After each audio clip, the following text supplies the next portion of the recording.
Windows Calculator is much more than a basic calculator.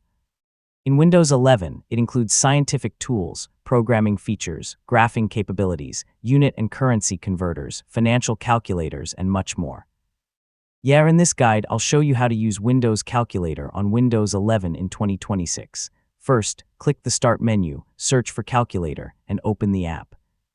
You can also pin it to your taskbar for quicker access if you use it frequently. Click the navigation menu to explore the available modes.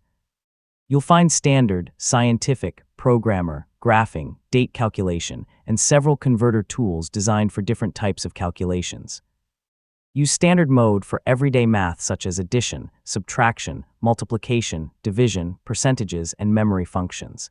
This is the mode most people use every day. Switch to scientific mode for advanced mathematics, programmer mode for binary and hexadecimal calculations, or graphing mode to visualize equations. These tools make Calculator useful for students, developers, engineers, and professionals. Open the Converter section to convert units, currencies, temperatures, lengths, weights, volumes, energy, data sizes, and many other measurement types. This saves time by keeping all your conversion tools in one place.